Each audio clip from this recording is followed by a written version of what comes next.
Rachel Monroe was the face of Heartbreak, a grieving fiancée who captured the sympathy of an entire town until Emily Blake, her would-be sister-in-law, typed a single name into Google and uncovered a trail of darkness no one saw coming.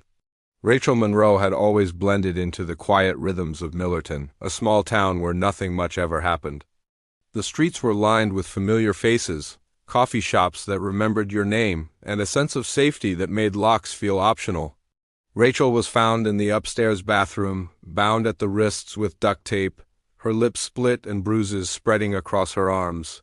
Rachel, a preschool teacher with no enemies and a sweet, soft-spoken nature, was instantly seen as a tragic figure. Her face appeared on candlelight vigil posters. Friends posted photos with her, asking everyone to pray for her healing. Local businesses offered groceries, free meals, even clothes. She started attending community events again, always wearing something black, always with a sorrowful expression. She launched a blog titled After the Storm, where she shared her thoughts on resilience and offered advice to other survivors. She started selling handmade bracelets engraved with the word stronger and framed photos of the ocean with Thomas's favorite quote below them. People ate it up. With no suspects and no solid evidence, they had quietly begun a background review on Rachel. Nothing popped up at first, just an out-of-state driver's license and a few former addresses, but nothing criminal. Still, one of the detectives felt uneasy. He described her as too composed, too controlled. Survivors often broke down or struggled in interviews. Rachel never did. She said she hoped no one else would ever experience what she had gone through. Her voice didn't shake this time. She spoke with clarity, control, and calm. She cried when expected, stayed quiet when questioned, and gave the same account each time. It was all too perfect. Her story felt raw and real, and she seemed to carry her pain with grace. She gave interviews, joined online support groups, and appeared in a podcast episode about survival. She never strayed from her story. People loved her strength, her resilience, her honesty. Donations kept coming in. She started working with a nonprofit that helped victims of domestic violence.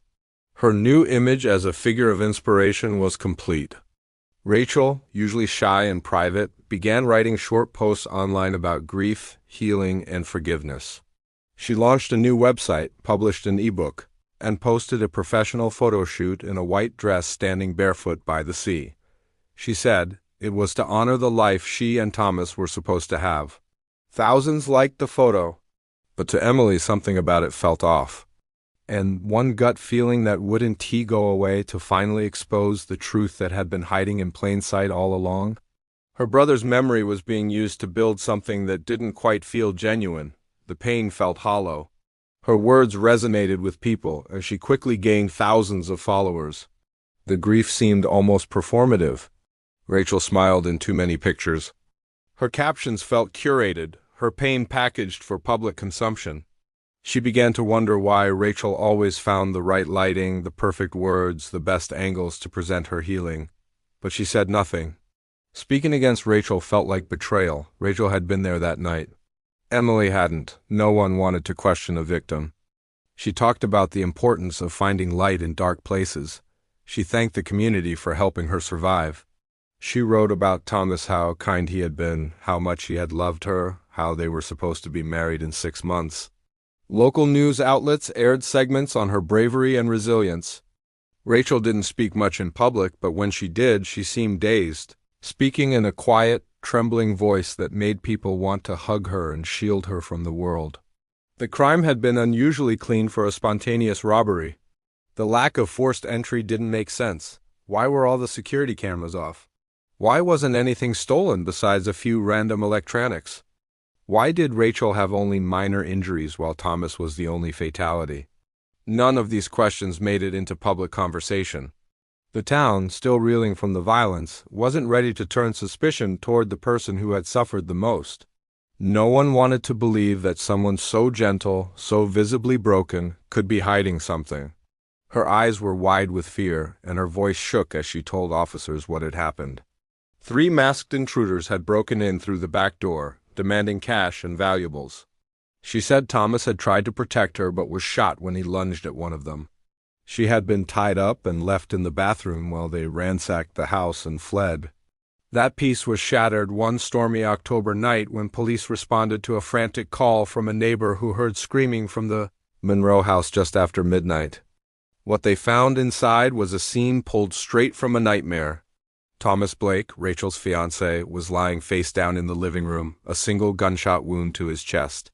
News of the home invasion spread quickly. In a town unused to violent crime, the tragedy struck deep. The police launched an investigation, but no suspects were ever found. The security cameras had been mysteriously turned off hours before the attack. Rachel explained that Thomas had planned to fix the system that weekend. There were no fingerprints, no usable DNA, no clear motive. It looked like a random burglary gone wrong. Rachel moved in with a friend while the house remained sealed off. Donations flooded in. Someone started a GoFund page to help cover therapy and legal costs. Photos of Rachel soon began to look different. She no longer appeared shaken or hollow. Her makeup was carefully done, her clothes coordinated. But behind the admiration, small questions began to form. Still, not everyone was convinced. Thomas's sister Emily noticed changes in Rachel that didn't sit right. The police, however, weren't quite as convinced. Meanwhile, Rachel's popularity grew. By the time the one-year anniversary of Thomas's death approached, Rachel had become more than a survivor. She was a brand. Rachel gave a speech at the memorial service, standing confidently in front of a crowd that still saw her as a symbol of tragedy and strength. And still, not a single person suspected what she had really done. It would take one late-night search on a laptop, one curious click on an old news article. Rachel's image only grew stronger in the months following the memorial service. She was no longer just the grieving fiancée. She had become a motivational figure, a quiet symbol of strength that people across the country admired. In addition to the bracelets and framed quotes, there were now candles named after different stages of healing, all scented and branded under her new line, Rachel's Light. The money came pouring in, and her followers praised her for turning pain into purpose. She never directly asked for donations anymore. She didn't need to. The store handled that. At first, Rachel posted pictures of Thomas, candles, flowers, sunsets. The post talked vaguely about carrying shame and learning to forgive yourself. It didn't mention Thomas at all. Emily couldn't shake the feeling that Rachel was speaking about something other than grief. There was something off in the tone, something that felt too rehearsed, too polished. Then, slowly, she became the main subject of every image. As she scrolled through the album on her computer, she noticed something peculiar. An old birthday photo taken just a month before his death showed Rachel wearing a necklace with a small charm one she never wore again afterward. Certain patterns stood out. Rachel never gave specific memories about Thomas.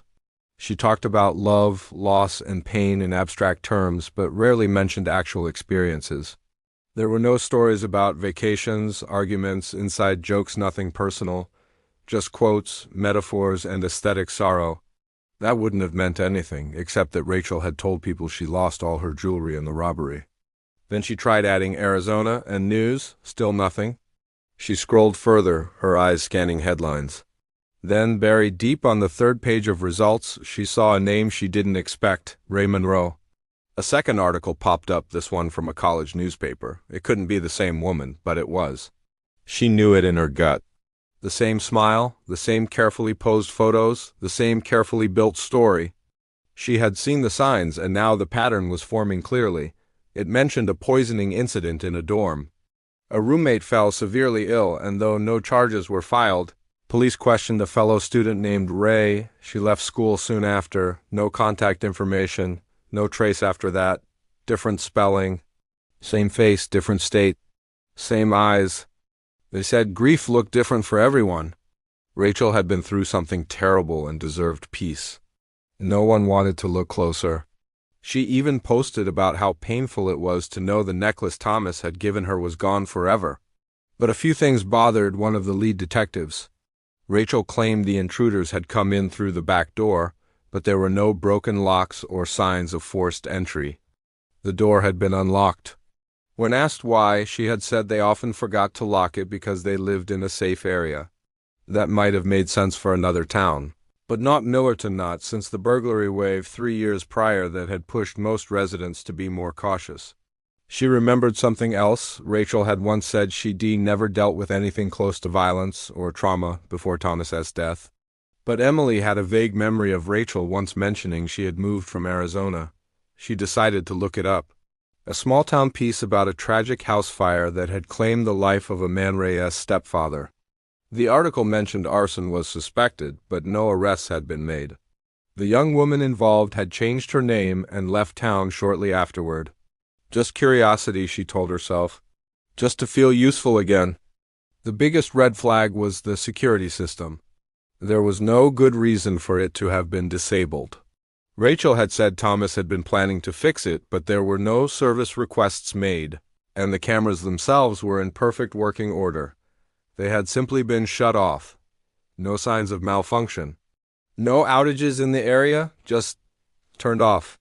Her face appeared more often. The captions became longer, the lighting better. Emily thought it was strange how Rachel always looked so composed, even when the subject was supposed to be heartbreak. Every product page included a reminder that proceeds went to helping victims like her, though there were no specific names, stories, or transparency about how the funds were used. Her Instagram posts were always carefully crafted, filled with soft light, neutral tones, and captions that spoke about resilience, forgiveness, and moving forward. She went back to part-time teaching, reconnected with old friends, and was even rumored to be planning a move to a bigger city for more opportunities. She explained it was too painful to stay in the town where Thomas had died. Any pushback would be seen as victim blaming. So the case file stayed open, quietly collecting dust while Rachel thrived. People understood. No one questioned her decisions. She was allowed space to grieve in her own way. Her followers often commented how her words helped them through their own struggles. She began doing online Q&A sessions and started a weekly email newsletter titled Hope After the Storm, which gave readers advice on healing after trauma. She began selling more merchandise through her blog. Offline, Rachel had resumed her normal life faster than anyone had expected. Still, behind the scenes, some people were starting to feel like something wasn't right. It wasn't one thing in particular, it was a series of small moments that didn't add up. Thomas's friend Caleb remembered seeing Rachel at a coffee shop just a week after the funeral, laughing a little too freely. Another teacher at the preschool mentioned that Rachel didn't seem particularly sad when no one was watching. She was kind, polite, but never distracted or sorrowful in the way one might expect after such a loss. Thomas's sister Emily noticed it the most. She paid attention to Rachel's photos and the subtle ways they changed over time. The most unsettling moment came when Emily was scrolling late at night and saw Rachel had posted a story titled, Letting Go of Guilt, back in the police department. The case had stalled. There were no leads and everything still pointed to a random burglary. Then there was the entry point. The detectives made a note of it. Still, without more evidence, their hands were tied. Public sympathy was entirely on Rachel's side. Emily, still struggling with her own grief, decided to revisit some of Thomas's old photos. Emily's stomach twisted. Why would she lie about something so small?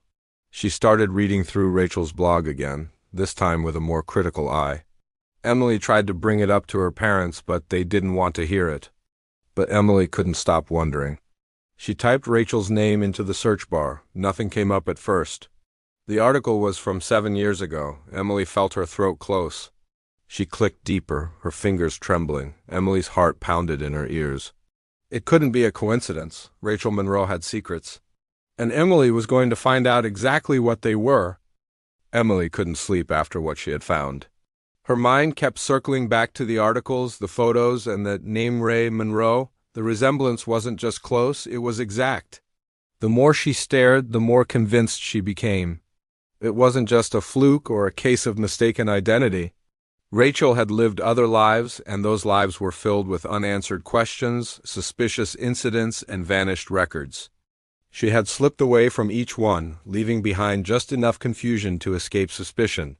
But now, it was different. Now someone was watching. The student had fallen ill after drinking tea laced with an unknown substance.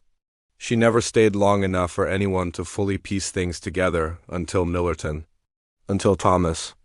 This time, the spotlight stayed on her longer than expected, and she leaned into it. She saw an opportunity to use tragedy not just to hide, but to build something, a brand, a following, a new kind of power. She continued posting daily soft, glowing images of coffee cups, long walks, handwritten letters. She promoted a new line of journals for survivors. She teased a podcast appearance about grief and self-empowerment. She was thriving in the role she had created. Her followers poured out support. They promised to wait, to respect her healing, but Emily wasn't fooled. She knew Rachel wasn't overwhelmed she was hiding. Something had spooked her. They suspected foul play, but no one could prove anything. Rhea had left the campus before the semester ended.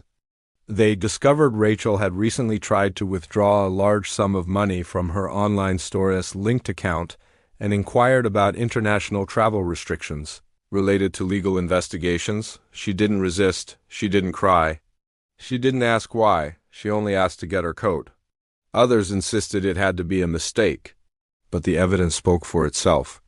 It was the first time anyone saw her without makeup, without the crafted mask of grief. Her face was blank, her eyes dry. It wasn't the behavior of someone resting. It was the behavior of someone preparing to run. A year later, in another state, a man she had dated briefly died in a motorcycle crash.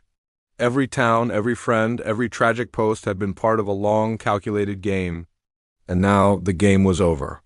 The woman everyone believed was a victim had been writing the script all along. Investigators recovered a burner phone from her car's glove compartment.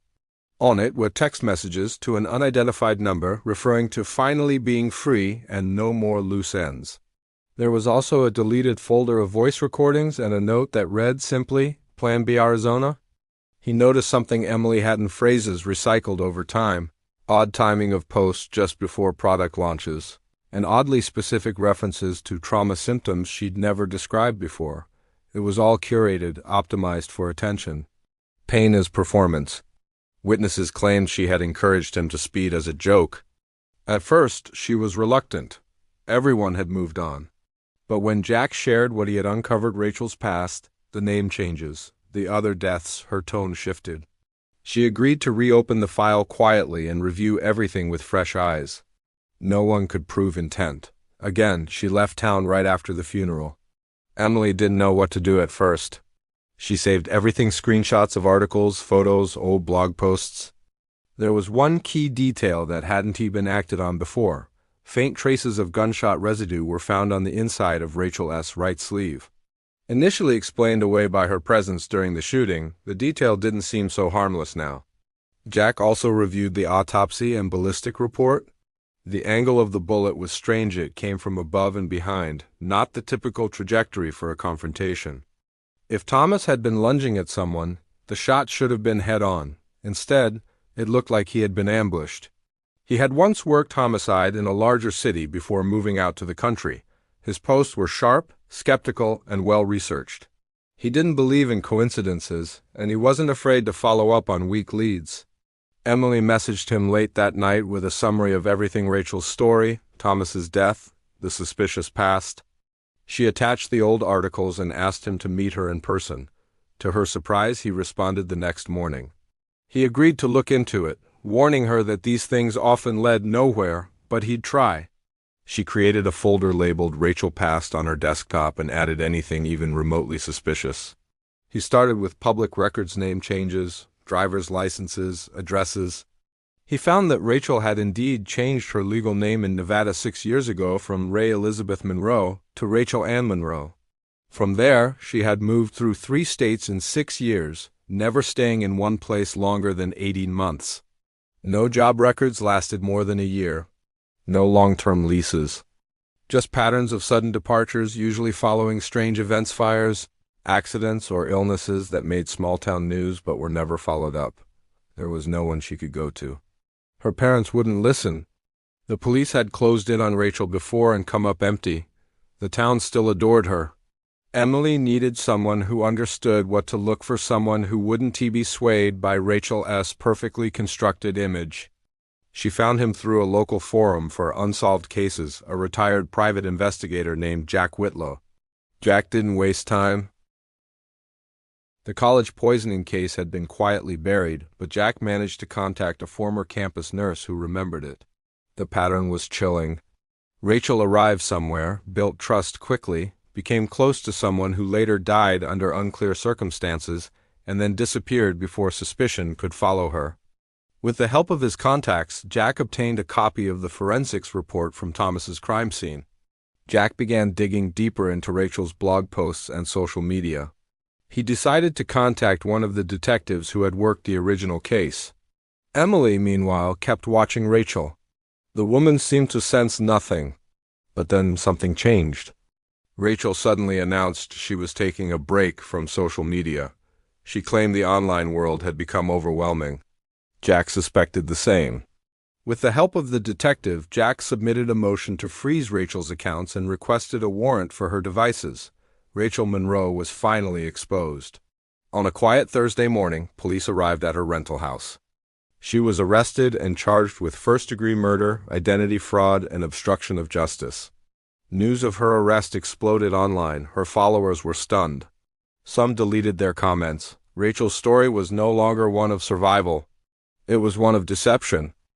The trial of Rachel Monroe was the most anticipated event the town of Millerton had ever seen. For weeks, it dominated conversations in grocery store lines, coffee shops, and office break rooms. They began with the inconsistencies in her story, the lack of forced entry, the deactivated security cameras, and the absence of any physical evidence pointing to the so-called intruders. The gunshot residue on the inner sleeve of her clothing was small, but it placed her near the firearm at the time it was fired. The angle of the bullet, which had passed downward through Thomas's chest, didn't match her claim that he had been shot while lunging toward attackers. Expert testimony made it clear the shooter had likely been standing behind and slightly above him, as if catching him off guard. She was described as methodical, intelligent, emotionally detached, and capable of manipulating others with precision. She displayed many traits of what experts called covert narcissism, a person skilled at appearing fragile, even broken, while using the perception of victimhood as a weapon. She sat, expressionless, taking notes, whispering to her attorney. She watched Rachel without blinking, listening as her brother's last moments were described in detail. At times, the words became too much, but she forced herself to stay. She moved like a shadow from one disaster to another, always emerging as the one left behind, always in the center of sympathy. Outside the courthouse, people waited anxiously, some still unable to accept that the woman who once lit candles at Thomas S. Memorial could be capable of such cruelty. The judge called her actions a betrayal of every person who trusted and believed in her. He noted that her ability to wear the mask of a victim had not only enabled her crimes, but had also silenced the real suffering of others. She never sought publicity. She refused interviews and declined offers for book deals. Even behind bars, she maintained control over her emotions and her words. The tragedy had taught them that not every tear meant pain, and not every victim was innocent. Some people didn't survive grief. Others weaponized it. And sometimes the greatest danger came not from a stranger breaking into a home, but from the one already living inside it. Inmates said she kept to herself, never broke down, never confessed. She didn't need to. Her story had already been told. Not the one she wrote in blog posts and speeches, but the real one. The one uncovered not by sympathy or support, but by persistence, suspicion, and a single search that unraveled it all. Her one public statement was a short post on a memorial page for Thomas. It read, "Sometimes truth hides behind tears. I only wish we had seen it sooner." But when the verdict was read aloud guilty on all counts, there was no outburst, no dramatic reaction. Rachel only lowered her head for a moment, then straightened again, her face unreadable. But this time, she'd stayed too long. She had enjoyed the attention. She debuilt a world out of grief and monetized it until it became too large to escape.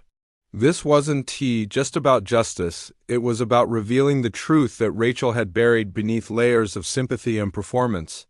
She looked nothing like the radiant, grieving figure from her blog posts. There were no tears. No trembling hands, just calm, quiet calculation.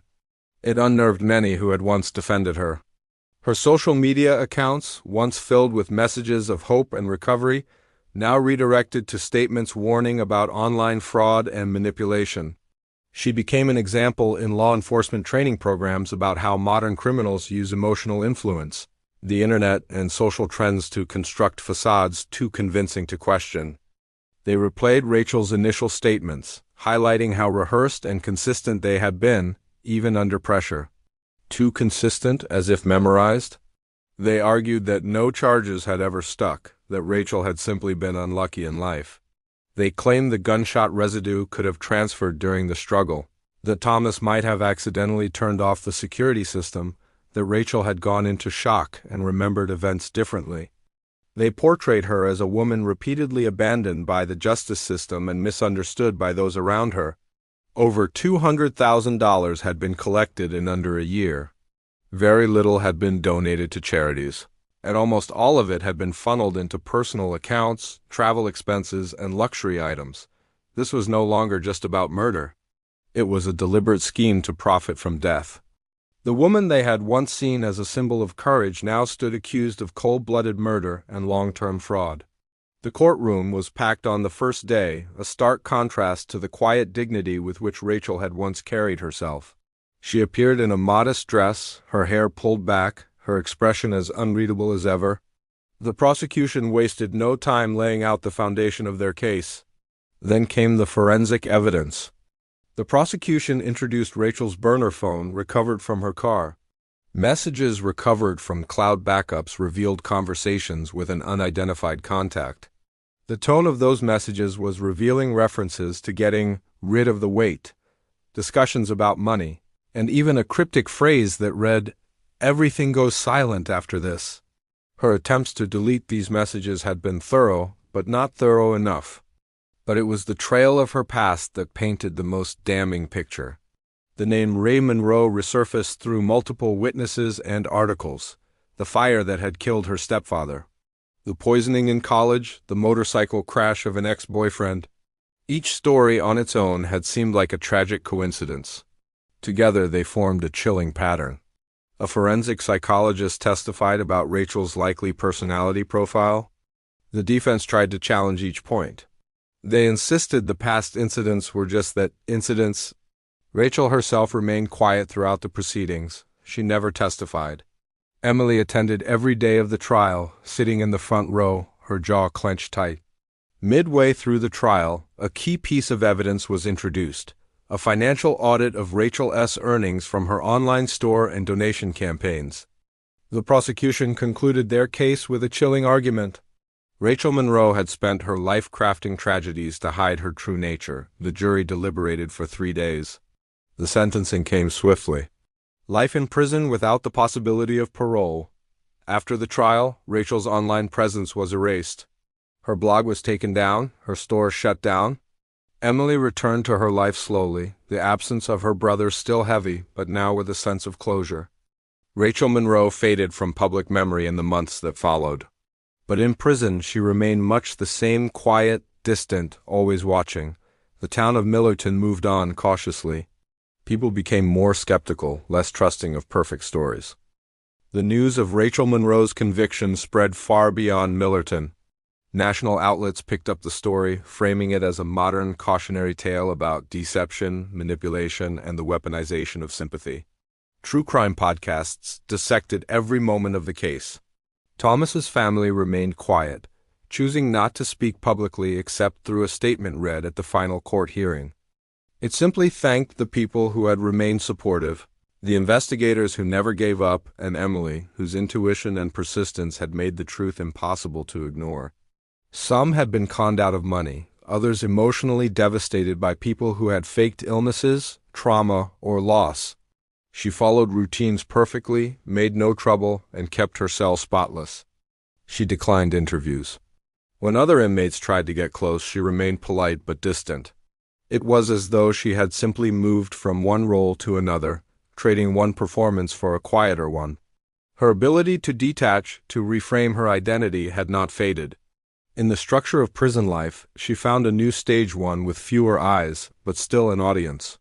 It was from an anonymous sender, but the handwriting was unmistakable, neat, controlled, Rachel.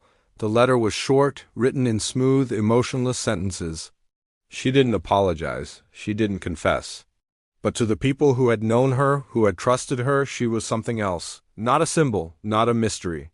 Just a lie that walked like a person. Instead, she asked a question. Have you ever thought that maybe, just maybe you only saw what you wanted to see? There was no signature, only a small sketch of a flower in the corner of the page. The pattern was disturbingly common. Rachel wasn't the first. She wouldn't be the last. She burned the letter in the fireplace that night, watching the flame twist through the words, the paper curling inwards as it blackened and turned to ash. Rachel still wanted control. Even from behind bars, but Emily had reclaimed her power. She had chosen truth even when no one wanted to hear it. Others said she was simply documenting her version of the story. He spoke not about Rachel herself, but about the lessons learned. It had taken one person, alone at a laptop, willing to ask the question no one else dared to ask. One Google search. One old article, one refusal to believe a perfect story. He explained how easy it was to overlook inconsistencies when someone presented as a victim. People naturally lean toward empathy. They want to believe someone in pain is telling the truth. But that desire, he said, can be dangerous. Sometimes the most convincing performances are the ones built on a foundation of manipulation. But no manuscript ever emerged. Her writing, if it existed, stayed locked behind the walls. Online sleuths picked apart her social media posts, studying the colors she wore, the words she used, and the timing of her online activity. What emerged wasn't just a single story of a woman who murdered her fiancé, words she never got to say, thoughts she didn't want to share with anyone else. She started volunteering at a local outreach center, helping families affected by real violence. It was hard at first being surrounded by trauma again, but it also helped her rebuild a sense of purpose. She wanted to make sure people like Rachel couldn't use tragedy to mask cruelty again. It became something larger, a symbol of how easily people can be fooled when the story feels right. It had been empty since the night of the crime. No one wanted to live there. Weeds had grown high along the path, and the paint on the door was peeling. She didn't go inside, she couldn't, but she stood there for a long time, staring at the place where everything had changed. It looked smaller now, quieter, almost harmless.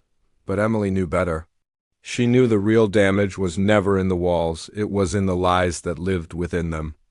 In the aftermath, those who had once supported Rachel were left stunned. Many of her followers deleted their comments, removed her quotes from their pages, and scrubbed her hashtags from their feeds. A few tried to defend her, insisting there had to be more to the story. She couldn't walk past the coffee shop Thomas had loved or visit the park without seeing traces of him. The grief still lived in her, but it was now mixed with something sharper: betrayal. She had let Rachel into their home, trusted her stories, consoled her. Now she wondered what had been real and what had been staged. How many of Rachel's tears had been rehearsed? How many of her memories had been crafted for effect? But as the details continued to surface, her history of disappearing after tragedies, the calculated nature of her online presence, the buried stories from her past, those voices fell silent. For the town of Millerton, the damage lingered long after the cameras disappeared. Emily struggled to return to normal life. Nothing felt the same.